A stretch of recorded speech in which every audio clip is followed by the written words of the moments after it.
ایک حدیث میں آیا سنن نسائی کتاب الجہاد کتاب نمبر 25 حدیث نمبر 3106 معاویہ بن جاہمہ کہتے ہیں کہ جاہمہ نبی صلی اللہ علیہ وسلم کے پاس آئے اور کہا اللہ کے رسول میں جہاد پہ جانا چاہتا ہوں، حل لک من ام، تیری ماں زندہ ہے؟ کاہے پوچھا ماں زندہ ہے؟ فلزمھا فإن الجنۃ تحت رجلیھا، جا ماں کی خدمت کر، ماں کے پیر کے نیچے جنت ہے۔ اب کچھ بھائی سوچ رہے ہوں گے مولوی صاحب اب تو اماں کی خدمت کرنے کا اور ابا کے پاس کچھ ہے ہی نہیں تو ان کی کاہے کو خدمت کرنے کا؟ او بھائی ابا کے پاس بھی بہت کچھ ہے۔ دلیل سنن ترمذی کتاب البر والصلہ کتاب نمبر 25 حدیث نمبر 1899 یا حدیث نمبر 1900 نبی صلی اللہ علیہ وسلم نے کیا فرمایا؟ الوالد اوسط ابواب الجنہ فإن شئت فاضع ذلك الباب او احفظه، باپ جنت کا دروازہ ہے، چاہے تو اس کی حفاظت کر یا اس دروازے کو تو برباد کر دے۔ اس حدیث پر غور کرنے کے بعد یہ لگتا ہے امی جنت ہو گئی اور ابا دروازہ ہو گئے، جب تک ابا نہیں کھلیں گے تو جنت میں گھسیے گا کیسے، جائیے گا کیسے؟ نہیں مولوی صاحب ہم کھڑکی سے کود جائیں گے، ایسا نہیں ہوگا بھائی، جب تک وہ نہیں کھلیں گے آپ اندر جا ہی نہیں سکتے۔ تو ابا کی بھی بڑی دیکھو، جس بچے کی ماں مر جائے اس بچے کے لیے کوئی الگ سے لفظ نہیں ہے۔ اس بچے کو کیا کہتے ہیں؟ کوئی لفظ ہے اس کے لیے؟ کچھ بھی نہیں کہتے، بس یہ کہتے ہیں کہ یہ بچہ تھا اس کی ماں مر گئی بچپن میں۔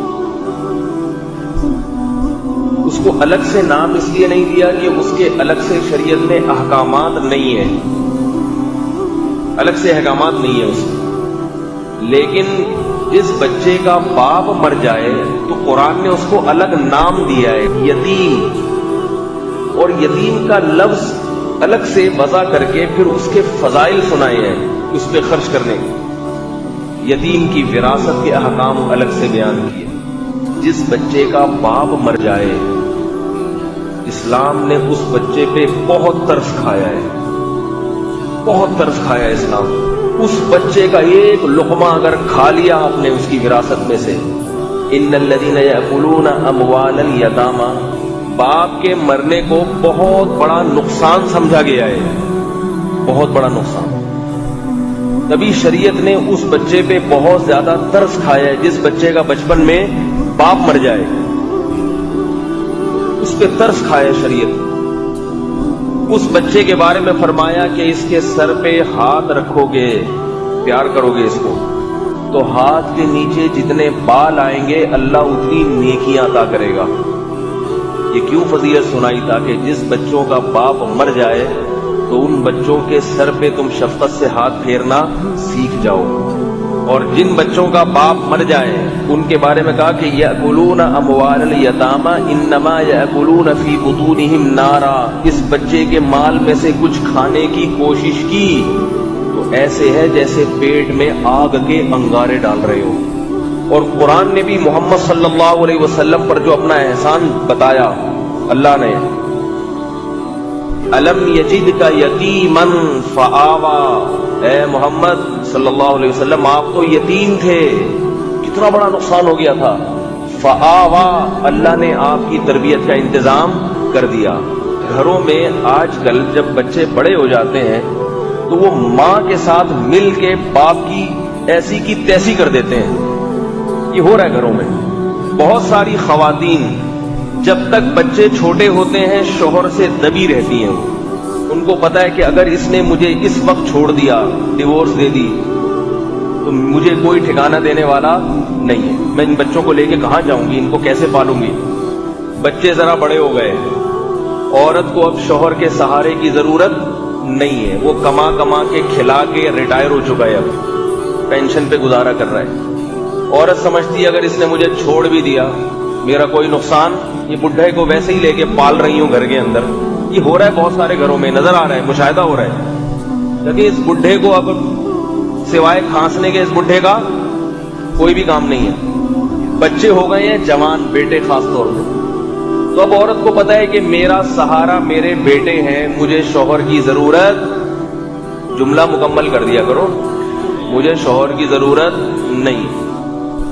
اب وہ کیا کرتی ہے، اس بڈھے کا ستیہ ناش کر دیتی ہے، بیٹوں کو ساتھ ملا کے بیٹوں کے کان بھرتی رہتی ہے، تمہارے ابا ایسے ہیں، تمہارے ابا نے میرے ساتھ یہ ظلم کیا تھا، تمہارے ابا تو جب کیا تھا تو چھوڑ کے چلی جاتی نا اس وقت ابا کو،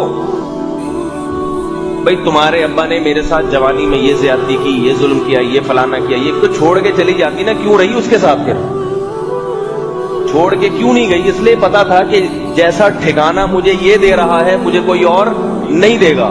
اس کا مطلب اس نے احسانات زیادہ کیے ہیں, اس کے ظلم کے مقابلے میں احسانات زیادہ ہیں. تو اس وقت چھوڑ کے کیوں نہیں گئی؟ پتا تھا کہ ان بچوں کو ٹھکانہ دینے والا کوئی بھی نہیں ہے. جس طرح سے باپ اپنے بچوں کی تربیت کر سکتا ہے, محبت دے سکتا ہے, مجھے کوئی اور ان بچوں کے لیے ایسا سرپرست نہیں ملے. تو اسے ٹھیک ٹھاک طریقے سے کموا لیا, بچوں کی تعلیم پہ خرچ کروا لیا. اب بچے اپنے پاؤں پہ کھڑے ہو گئے, اسٹیبل ہو گئے, تو ماں بیٹوں کو ساتھ ملا کے اس بوڑھے سے انتقام لیتی, تنگ کرتی. بہت سارے گھروں میں یہ واقعات ہیں. وہ بیچارہ آخر عمر کھانس کھانس کے گزارتا ہے اور بالآخر بہت جلدی اس دار فانی سے ہمیشہ کے لیے کوچ کر جاتا ہے. حالانکہ سائنسی لحاظ سے ابھی اس کو تھوڑے دن تک زندہ رہنا چاہیے. اسی پر تو محمد صلی اللہ علیہ وسلم نے فرمایا رأیت اکثر اہلها النساء, میں نے جہنم میں عورتیں زیادہ دیکھی ہیں. اور اس کی وجہ جو آپ نے بیان فرمائی, یکفرن العشیر, شوہر کی ناشکری. اور بڑھاپے میں کم از کم نہ ستائے اس بیچارے کو. آتے ہیں میرے پاس بوڑھے بیچارے روتے ہیں, یہ ہو رہا ہے ہمارے ساتھ. اور بیٹوں کو بھی چاہیے کہ ایسے موقع پر جہاں وہ اماں کا احترام کرتے ہیں, ابا کے احترام کو بھی ملحوظ رکھیں. اماں کے ساتھ مل کے ابا سے انتقام نہ لیں. اور یہ بھی یاد رکھیں کہ گھر کی جو سربراہی ہے اس کا اختیار اللہ نے کس کو دیا ہے؟ ابا کو, اماں کو نہیں دیا. عام طور پہ جو بڑھاپے میں لڑائیاں سامنے آتی ہیں نا کہ بیٹے اماں کے ساتھ مل کر ابا سے انتقام لیتے ہیں, وہ اس لیے کہ ابا کے جو آرڈر ہوتے ہیں وہ بچوں کو پسند نہیں آ رہے ہوتے, وہ اماں کو بھی پسند نہیں آ رہے ہوتے. تو میرے پاس لوگ آ کے پھر کہتے ہیں کہ ہمارے ابا الٹی الٹی باتیں کرنے لگے ہیں. ابا کہہ رہے تھے یہ کرو, ابا کہہ رہے تھے یہ نہیں کرو, ابا کہہ رہے تھے یہ نہیں ہوگا, ابا کہہ رہے تھے وہ نہیں ہوگا. میں ان سے کہتا ہوں کہ حکومت کے جب الٹے الٹے احکامات اور آرڈرز آپ کے سامنے آتے ہیں تو آپ میرے پاس آ کے کبھی کہا کہ حکومت نے یہ قانون بنایا میں اس کو نہیں مانتا ہے؟ بھائی حکومت چاہے غلط قانون بنائے صحیح قانون بنائے, اس پہ اسمبلی میں بحث تو ہو سکتی ہے کہ قانون صحیح ہے غلط ہے, لیکن یہ قانون چینج کرنے کا اختیار کس کو ہے؟ حکومت کو. تو جب حاکم ہے تو آپ کو ماننی پڑے گی, جب تک کہ وہ کسی پہ ظلم کا آرڈر نہ دے یا بالکل شریعت کے خلاف نہ چلے. جب تک وہ ایسا نہیں کر رہا تو آپ کو جیسے ملک کے سربراہ کی بات ماننی پڑے گی, اسی طرح گھر کے سربراہ کی بات بھی آپ کو ماننی پڑے گی. یہ بڑا مسئلہ ہے کہ بھائی یہ سپیریئر جو ہے گھر کا سربراہ اللہ نے مرد کو بنایا ہے,